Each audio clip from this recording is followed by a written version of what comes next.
We had the ruling by Justice George Odunga on returning officers and the gazettement, the whole process of getting the returning officers and gazetting their names. And of course, let me just bring in our guest here in studio now, former Budalangi Member of Parliament, Ababu Namwamba, who also heads the Council of Professionals that have taken that memo to the AU. Thank you very much for joining us here on KTN.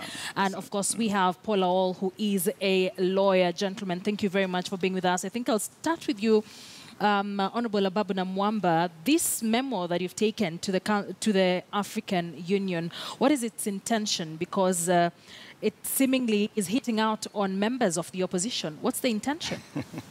Now, first of all, the Council of Kenyan Professionals is a body that brings together professionals from all walks of life across the length and breadth of our country. We have lawyers, we have political scientists, we have engineers. So it's a broad-based platform where professionals find opportunity to express themselves on matters of public interest. And yes, I have just landed here from Addis Ababa less than an hour ago. We were in Addis Ababa for a series of meetings with IGAD and the African Union.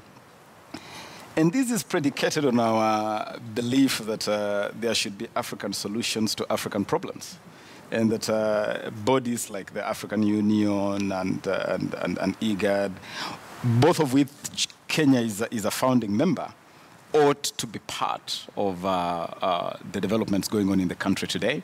And if there are any challenges, then they should be part of this. Now, there are three issues that you can isolate. I have a copy of the memorandum here with me. I'm going to leave a copy with you here.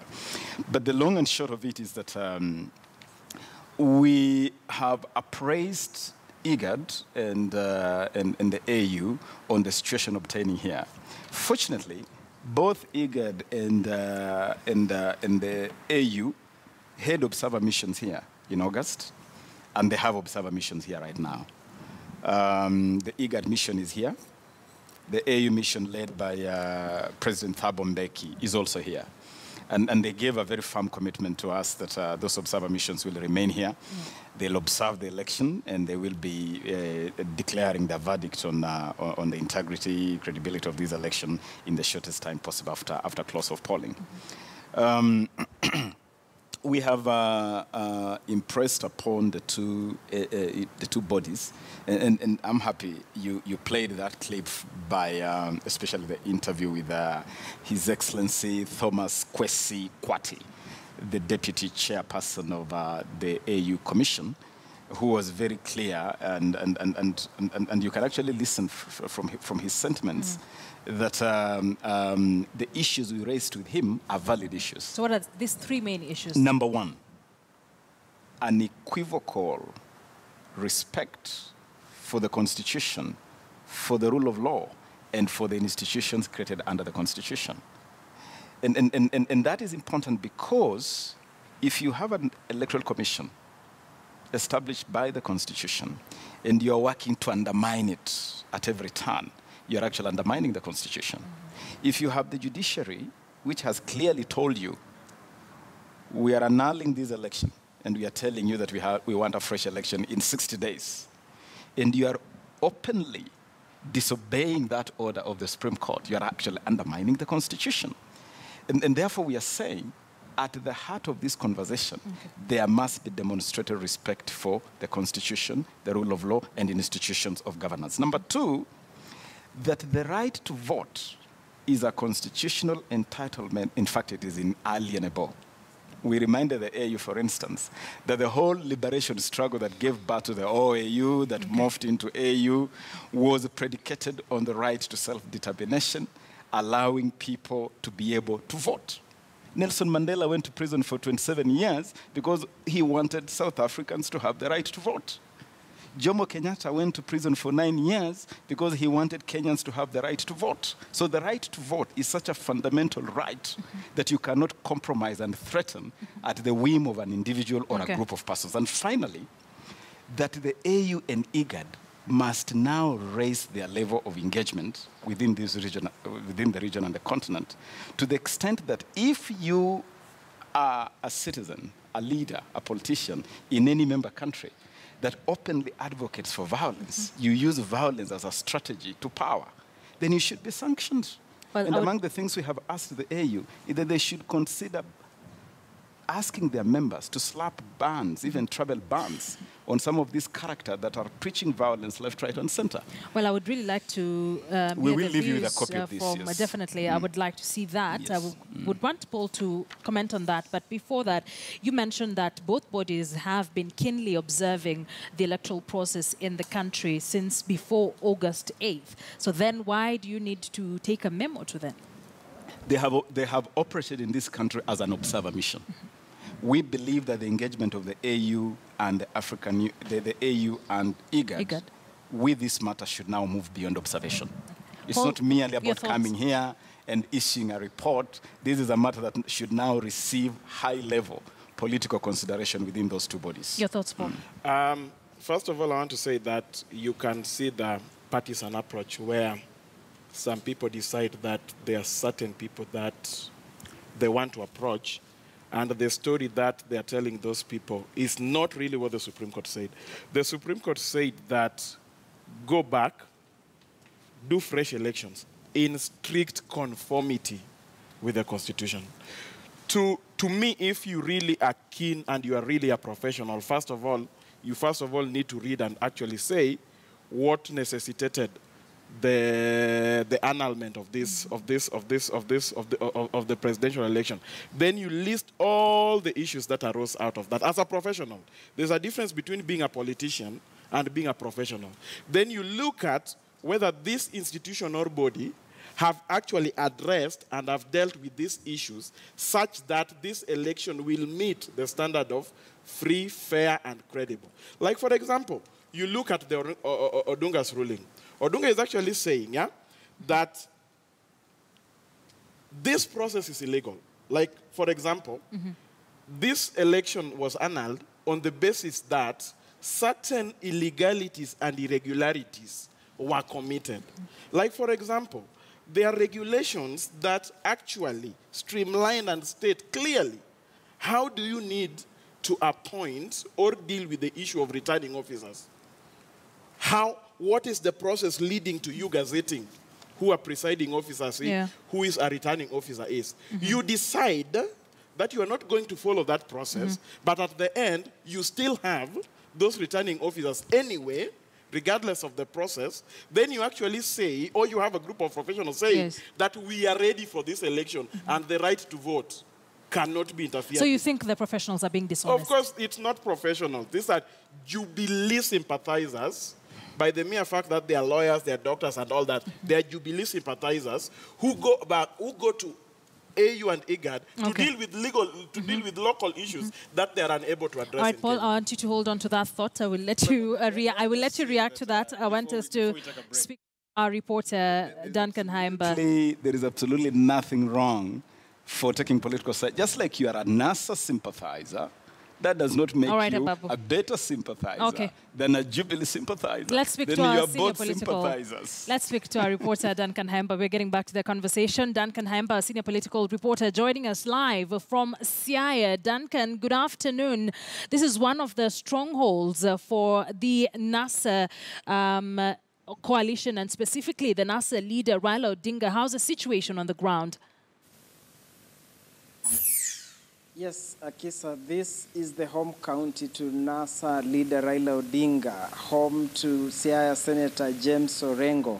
And just to confirm that it's not that easy, events that we've actually witnessed. First of all, getting from Kisumu to Siaya town, we've lost count the number of roadblocks because the roads have been barricaded all over by the youth, that they are not stoning vehicles, they are not extorting money from anybody, but they are making sure that there will be no material that is moved from point A to point B, and therefore they are very, very strict. At some place we had to go through the bush because they've lined up over 10 concrete electric poles. So you can imagine when that particular exercise started. In most cases, vehicles that cannot be able to, off-road vehicles, they're being forced to go to do detours or actually turning back. And that is after you've managed to surmount or to pass over like roadblocks like 10. So it's not easy. Now here in Siaya County, nothing is moving. Out of the 6 constituencies, only one, Alego Usonga, which is in Siaya town, is where we can be able to say at least things are moving.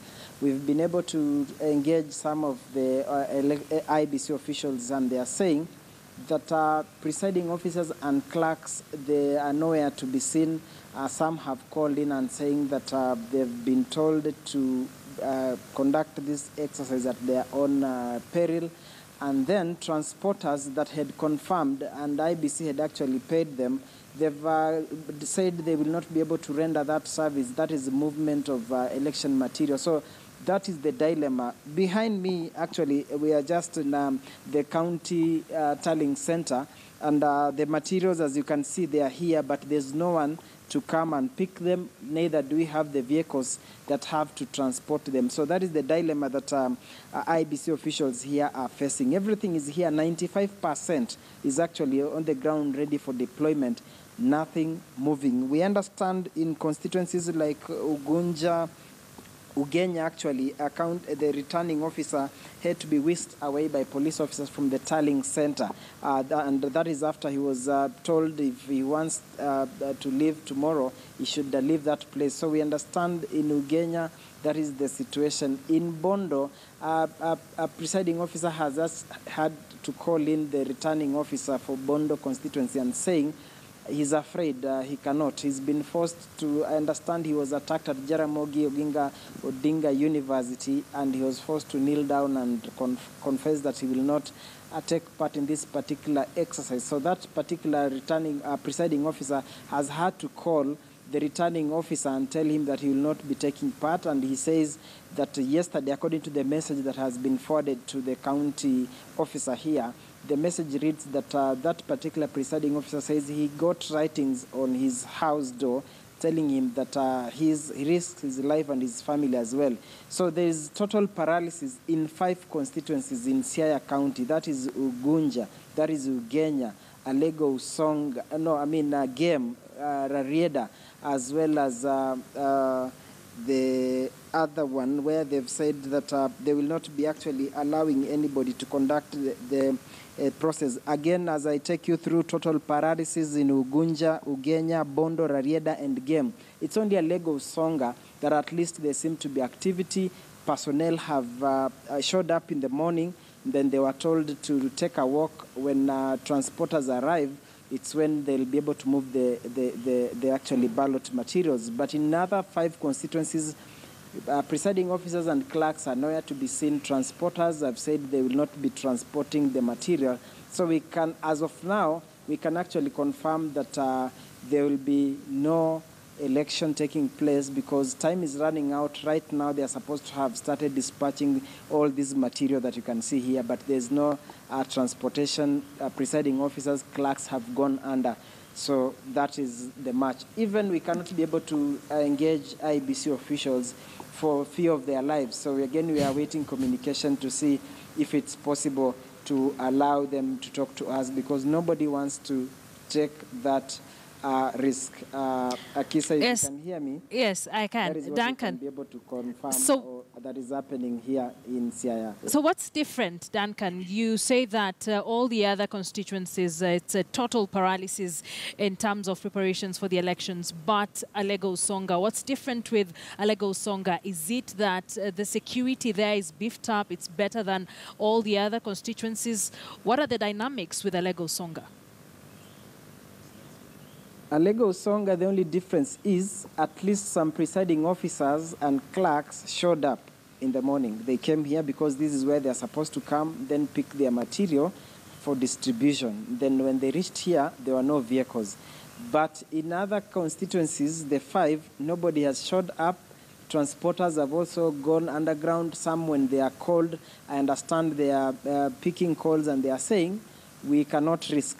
So here that is the kind of activity that is happening, and they cannot even move during the day. We understand even in Alego Usonga, most of the material had to be moved late in the night because for obvious reasons. So we can actually say that Alego Usonga, and I said it's actually near Siaya town, so it's a bit easier to move things up and down, but that is not happening anymore. But at least 95% is on the ground, 5% remaining that is non-statutory. That is what is remaining, but that is only as far as Alego Usonga constituency is concerned. And again, as I said, it's because Alego Usonga is the town constituency for Siaya, so it's actually the periphery within the precincts of this county tallying center.